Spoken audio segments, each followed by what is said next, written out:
So we all love Pixar movies, that much is certain. In fact, I don't think I've ever met a person who doesn't enjoy a Pixar movie. And while in today's world Pixar has become more abstract with its ideas, Pixar have always become famous for having crazy ideas of world building, to what if dinosaurs had survived their extinction, to what goes on inside a person's head, and what happens when you die. Oh, Pixar, you are mature. But perhaps one of the more whimsical is the idea of monsters in your closet aren't evil and are just hard-working Joes trying to make a living. With Pixar, we have our films that make us reflect about ourselves with thoughtful messages, films that make us cry our eyes out, and films that make us laugh so hard till our chest bursts. But in my opinion, no film has ever done everything as perfect as Monsters, Inc. So follow me, the average critic, as I break down why Monsters, Inc. has something for everyone. So before I start, let us begin by saying what I mean by something for everyone. So as we all know, films have a genre: action, drama, comedy, etc.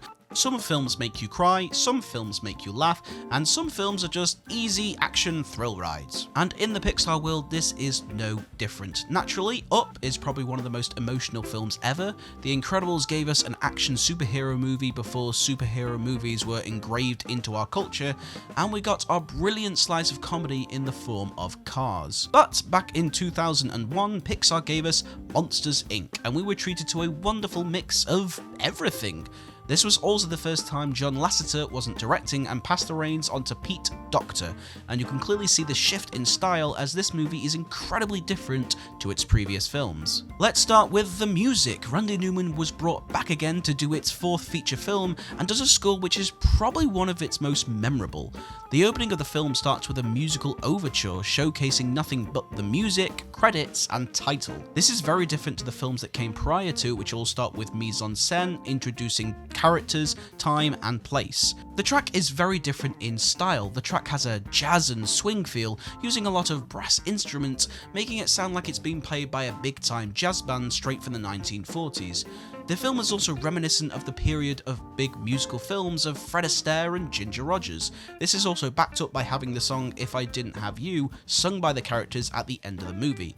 The song is a big musical showstopper. If you like musicals, put on your tap shoes and give the score a listen. It's really awesome. It's filled with these big, jazzy, big band style tracks. Even the scare floor sequence has a high brass musical sequence filled with trumpets galore and trombones bellowing through. This is incredibly different to A Bug's Life and Toy Story, which, despite all being very good, all have a very classic animated film score. Lots of string instruments sound very much like a large, fully orchestrated soundtrack. Monsters, Inc. sounds more like a small ragtime jazz band coming straight out of New Orleans. Now, I am not going to say which score is better, as that is a matter of opinion, but out of nearly all of Pixar's movies, it's probably the most unique. Now, in all my reviews, I've spoken about the animation improvement of all the Pixar movies, and just when you think Pixar Studios can't do anything more in terms of animation, they find another challenge to overcome. The challenge this time was Sully's dreaded fur. Oh no! Oh no! Oh no! Oh no! Oh yeah!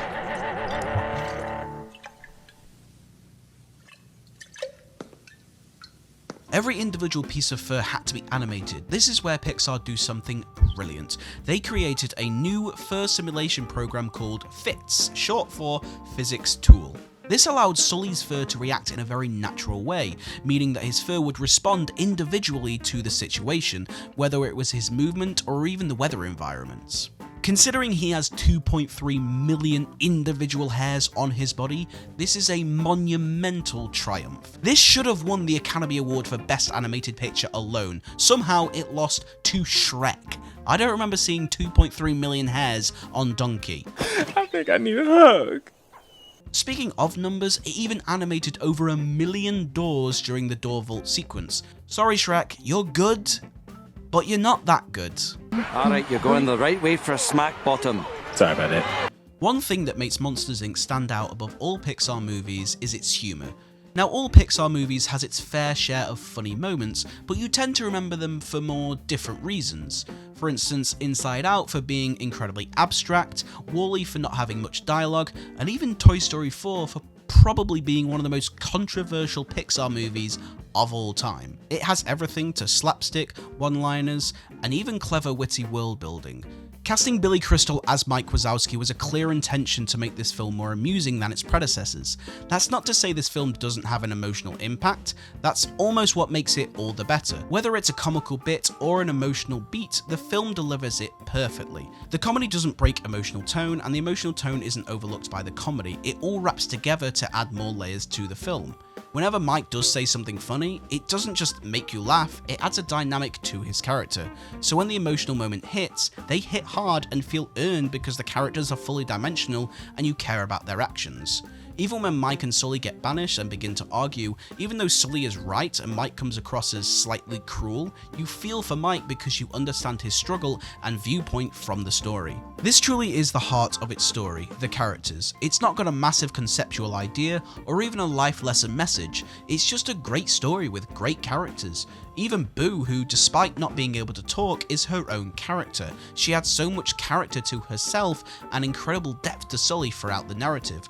That's what makes Monsters Inc. so interesting, is its depth of narrative. This is what makes it perfect for everyone and stands out by having everything you need in an animated movie. The comedy is whimsical, fast-paced, and doesn't come short. It has adventurous set pieces, which make it cinematically beautiful to look at, and its emotional payoff is earned and not forced in any way. This review probably is going to be quite short, probably because there isn't much to say other than that Monsters Inc. should be a blank slate on every animated movie ever. It needs memorable music, groundbreaking animation, perfect casting, great story, perfect comedy, and a touching story that everyone can enjoy.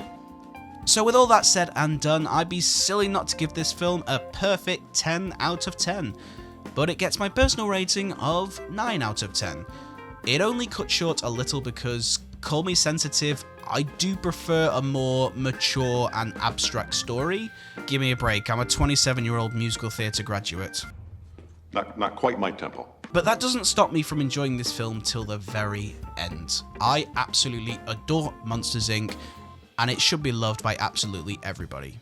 So thank you everyone for joining me on this video. I do hope you enjoyed it. I really would love to hear your thoughts on Monsters Inc. because it's very different to a lot of Pixar movies in my opinion. So if you enjoyed, consider subscribing and tune in next week when we will be talking about Finding Nemo. Thank you for joining me, and I will see you in the next one.